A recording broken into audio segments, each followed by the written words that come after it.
अगला अध्याय शिव पूजा की विशेष विधि तथा शिव भक्ति की महिमा।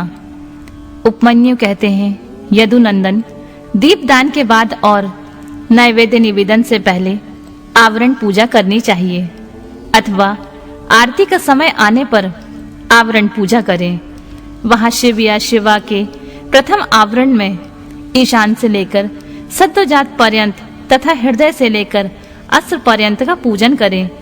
ईशान में पूर्व भाग में, दक्षिण में, उत्तर भाग में, पश्चिम में, आग्नेय कोण में, ईशान कोण में, नैऋत्य कोण में, वायव्य कोण में, फिर ईशान कोण में, तत्पश्चात चारों दिशाओं में गर्भावरण अथवा मंत्र संघात की पूजा बताई गई है।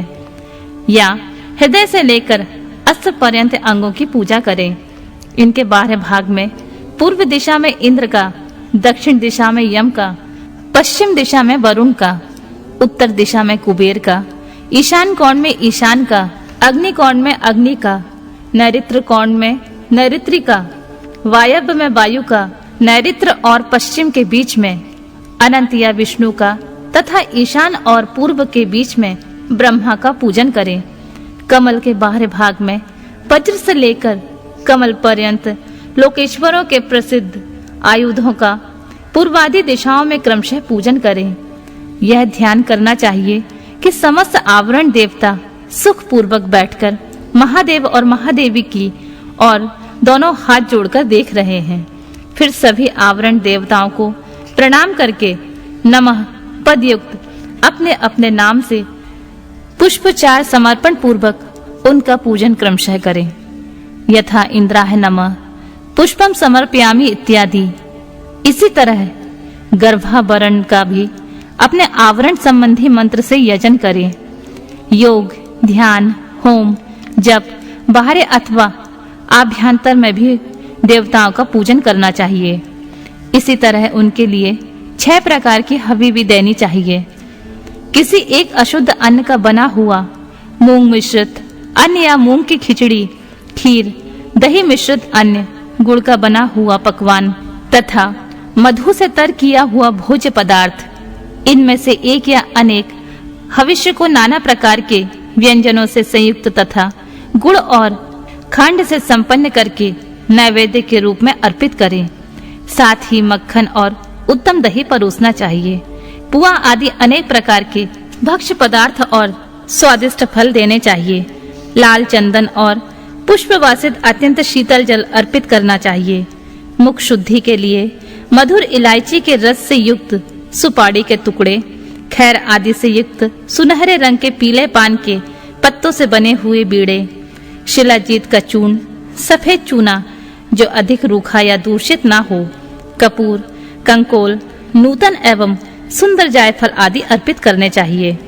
आलेपन के लिए चंदन का मूल काष्ठ अथवा उसका चूरा, कस्तूरी कुमकुम, मृगमदात्मक रस होने चाहिए। फूल बेही चढ़ाने चाहिए जो सुगंधित, पवित्र और सुंदर हों।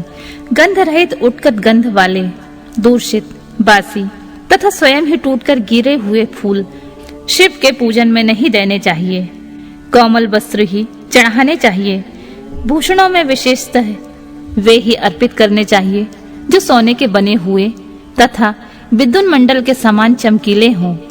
ये सब वस्तुएं कपूर, गुग्गुल, अगुर और चंदन से भूषित तथा पुष्प समूहों से सुवासित होनी चाहिए। चंदन, अगुरु, कपूर, सुगंधित काष्ठ तथा गुग्गुल के चूर्ण, घी और मधु से बना हुआ धूप उत्तम माना गया है। कपिला गाय के अत्यंत सुगंधित घी से प्रतिदिन जलाए गए कपूर युक्त दीप श्रेष्ठ माने गए हैं। पंचगव्य, मीठा और कपिला गाय का दूध, दही और घी, ये सब भगवान शंकर के स्नान और पान के लिए अभीष्ट हैं।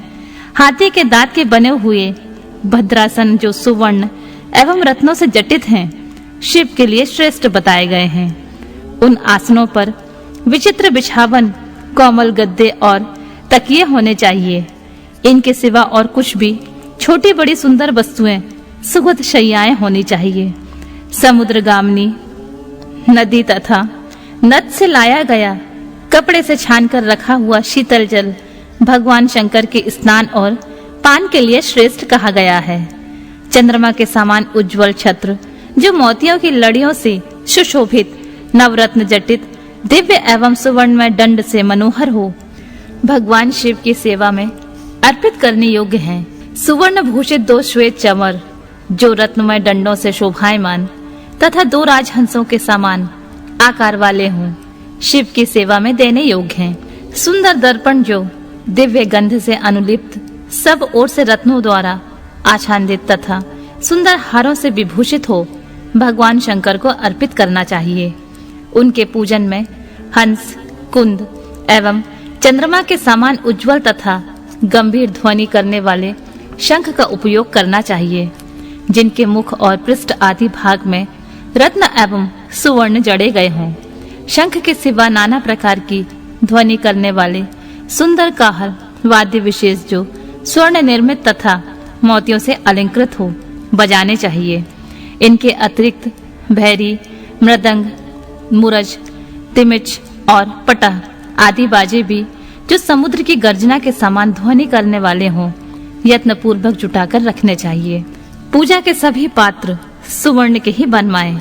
परमात्मा महेश्वर शिव का मंदिर राजमहल के समान बनवाना चाहिए, जो शिल्प शास्त्र में बताए हुए लक्षणों से युक्त हो।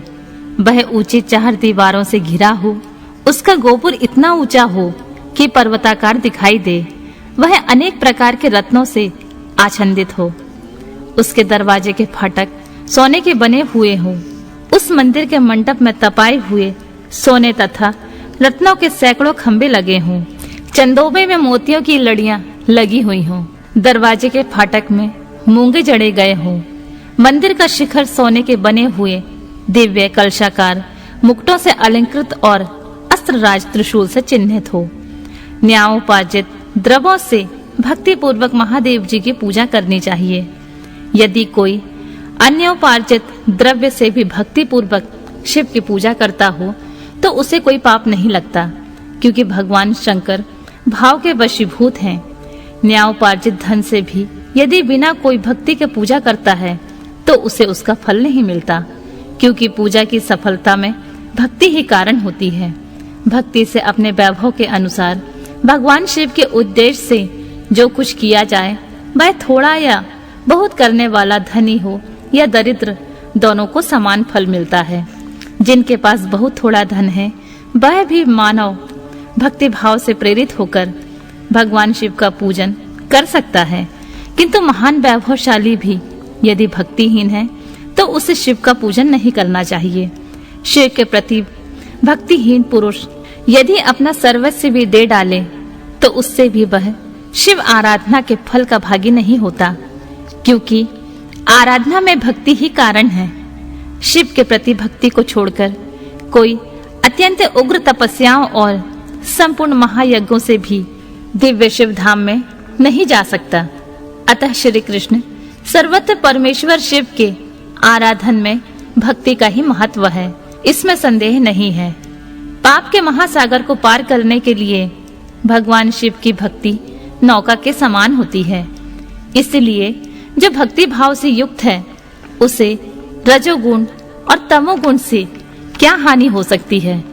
श्री कृष्ण अधम, मूर्ख अथवा पतित मनुष्य भी यदि भगवान शिव की शरण में चला जाए तो वह समस्त देवताओं और असुरों के लिए भी पूजनीय हो जाता है। अतः सर्वथा प्रयत्न करके भक्ति भाव से ही शिव की पूजा करें, क्योंकि अभक्तों को कहीं भी फल नहीं मिलता।